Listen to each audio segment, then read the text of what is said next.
Juri, tersayat hati saya melihat saudara-saudara kita di Papua yang sudah kehilangan tanah mereka, mereka juga mengalami bencana alam.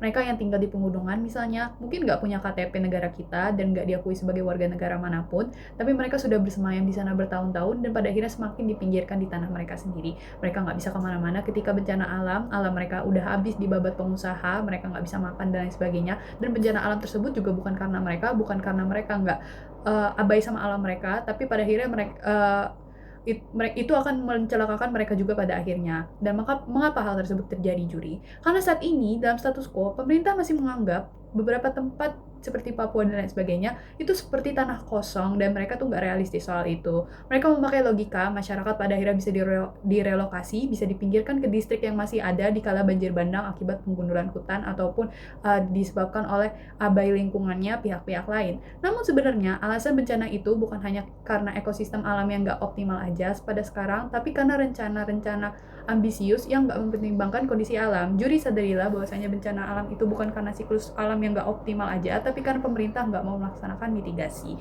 Maka masuk kedua, framing. Pendirian saya pada debat ini simpel. Sisi pro ingin dunia di mana aktor pemerintah negara itu memikirkan konsekuensi atas kebijakan maupun program yang akan dilaksanakan. Sehingga apa yang eksis di dunia kita adalah satu, untuk bencana yang diperparah oleh manusia, mitigasi adalah satu-satunya solusi yang benar-benar menyelesaikan akar masalah. Dalam banyak bencana hari ini, kerusakan sebenarnya bukan murni karena alam aja, tapi karena cara manusia mengelola lingkungan yang gak benar. Banjir bandang terjadi karena hutan dibabat, longsor terjadi karena pembangunan dipaksakan di daerah rawan, dan pesisir tenggelam pada akhirnya karena ekosistem pelindung seperti pohon mangrove itu dihancurin. Dalam situasi kayak gini, relokasi tidak menyelesaikan apa-apa karena negara tuh cuma mindahin korbannya aja tanpa memperbaiki penyebab bencananya. Dan dua, bahkan pada bencana yang sepenuhnya alamiah, mitigasi tetap lebih baik daripada relokasi. Bencana yang memang sepenuhnya alamiah seperti gempa bumi atau tsunami, itu pada akhirnya mitigasi tetap lebih masuk akal untuk diprioritaskan karena negara tetap bisa mengurangi resiko dan menyelamatkan nyawa tanpa harus mencabut masyarakat dari tempat hidup mereka. Negara bisa membangun infrastruktur tahan bencana, sistem peringatan dini, jalur evakuasi, dan tata ruang yang aman. Artinya masyarakat tetap punya kesempatan hidup aman tanpa kehilangan pekerjaan komunitas mereka dan pada akhirnya harus dipisahin dari dari tempat di mana mereka ini berkembang hidup selama bertahun-tahun. Tapi oke, masuk kepada tiga mekanisme. Maka dalam mewujudkan dunia itu, Pro akan memberlakukan beberapa hal. Satu, pemberlakuan AMDAL diperketat sebagai bentuk mitigasi preventif. Juri sadarilah masalah terbesar dalam banyak bencana hari ini adalah negara dan korporasi terus membangun tanpa benar-benar memahami kondisi ekologis wilayah tersebut. Akibatnya, hutan dibabat, daerah resapan hilang, pembangunan dipaksakan di wilayah rawan longsor maupun banjir. Lalu ketika bencana terjadi, masyarakatlah yang disalahkan dan dipindahkan. Maka di sisi kami, kajian lingkungan itu nggak boleh cuma terjadi sebagai formalitas aja, tapi kajian tersebut dilakukan secara independen dan hasilnya wajib dipublikasikan secara terbuka agar masyarakat lokal, akademisi, organisasi lingkungan maupun pemerintah daerah dapat mengawasi dan dapat meng-cross-check hal tersebut apakah sesuai dengan ada yang di lapangan atau enggak. Artinya kami nggak cuma sibuk mindah-mindahin korban aja, tapi kita benar-benar mencegah wilayah tersebut yang rentan sejak awal. Dua, pembangunan infrastruktur tangguh bencana sebagai bentuk mitigasi preventif yang lebih general.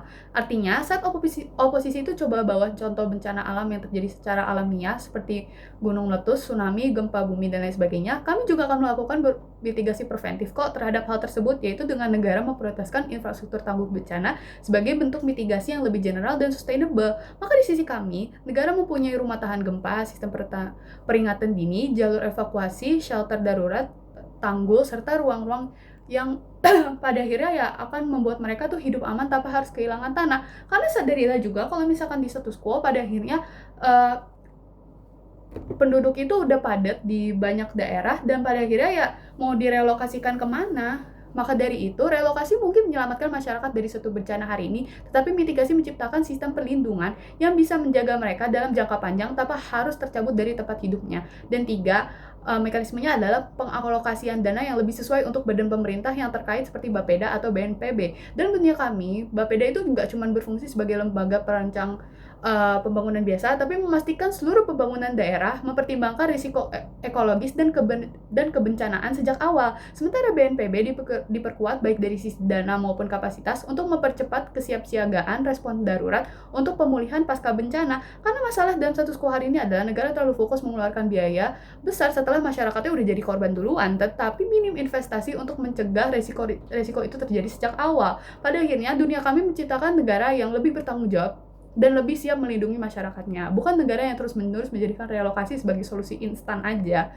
Dan 4, masuk ke dalam argumen. 1, kenapa negara punya tanggung jawab untuk memperbaiki kerentanan dibanding memindahkan masyarakat. Juri, pada dasarnya negara itu nggak boleh melihat masyarakat sebagai pihak yang harus terus menyesuaikan diri terhadap kegagalan kebijakannya sendiri, karena dalam kasus kerentanan terhadap bencana muncul bukan semata-mata karena masyarakat memilih mereka tuh tinggal di tempat berbahaya, tetapi karena negara membiarkan pembangunan berjalan tanpa kontrol ekologis, dan pada akhirnya ya udah sempit bagi masyarakat itu untuk tinggal dimanapun itu. Negara memberikan izin pembukaan hutan dan lain sebagainya, itu ya pada akhirnya juga mempertaruhkan kehidupan masyarakatnya. Bahkan dalam kasus bencana yang memang alamiah sekalipun, masyarakat seringkali udah hidup temurun di wilayah tersebut jauh sebelum negara modern hadir, dan mereka membangun relasi ekonomi, sosial, budaya, bahkan spiritual dengan tanah itu. Maka ketika negara memilih relokasi sebagai prioritas utama, negara itu sedang mempertahankan sistem pembangunannya itu lebih penting daripada mempertahankan rakyat-rakyatnya mereka itu sendiri, dan itu merupakan suatu hal yang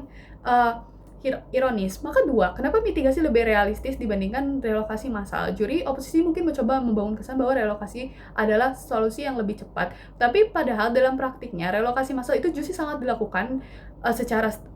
sulit dilakukan secara stabil dan berkelanjutan, karena negara harus menyediakan lahan baru, membangun permukiman baru, dan memindahkan akses ekonomi masyarakat. Padahal dalam status quo yang udah aku jelasin juga, kalau misalkan pada akhirnya ya negara-negara itu ya udah punya kota yang padat penduduk, sehingga kalau misalkan mereka mau pindahin orang-orang itu ya pada akhirnya gimana caranya orang-orang itu bertahan dikala orang-orang yang di dalam kota yang udah padat itu sendiri itu udah susah untuk berekonomi, berdaya dan lain sebagainya, sehingga pada akhirnya ya negara itu cuma masukin orang aja tanpa pikirin lagi kira-kira mereka hidupnya tuh ke depannya tuh kayak gimana. Dan 3, pada akhirnya bahkan jika relokasi kadang itu diperlukan, itu tidak mengalahkan manfaat mitigasi sebagai prioritas utama. Kita tuh nggak bilang kalau misalkan kita cuman boleh relokasi pada saat yang lebih itu aja, tapi pada akhirnya ya relokasi dibutuhkan juga supaya ya